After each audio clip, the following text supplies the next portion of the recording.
د کونړ ولایت د کار او ټولنیزو چارو ریاست تر څارنې لاندې د خوړو نړیوال سازمان په مالي همکارۍ د شپول موسسې د ځان بساینې پروګرام له لارې د موبایل جوړونې، نجارۍ او قالین جوړونې په برخه کې د مرکز اسداباد په ګډون د وټپور او غازی آباد ولسوالیو کې 450 تنه له حرفوي زده کړو فارغ او د ټولنې خدمت ته وړاندې شول.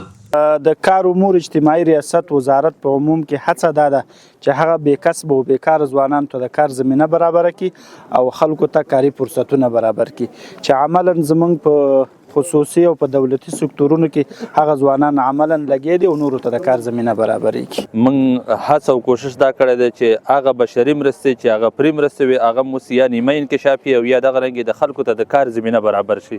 دا هڅې او کوششونه هم کړي دي انشاءالله. د مسلکي ځوانانو د فراغت په دغه مراسمو کې ولایتي مسؤلینو وویل اسلامي امارت د بیکارۍ او فقر راکمولو ته زیاته پاملرنه کړې او هڅه یې دا ده چې د کاري فرصتونو پر مټ د فقر او بیکارۍ مخنیوی وکړي.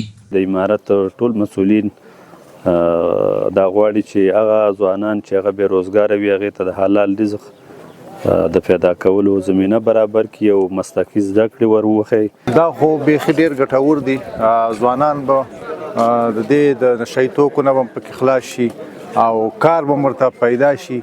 په آینده کې به خپلو بچو ته خپل حلال رزق پیدا کړي. کونړ د کار او ټولنیزو چارو مسؤلینو دا هم وویل دغه پروګرام له لارې د حرفوي زده کړو په څنګ کې هر شاګرد ته په میاشتني ډول 6400 افغانۍ هم ورکړل شوي. دغه ځوانانو ډاډ وښود چې له دې وروسته به د خپل ترلاسه کړي مسلک پر مټ کورنیو ته حلاله روزي وګټي.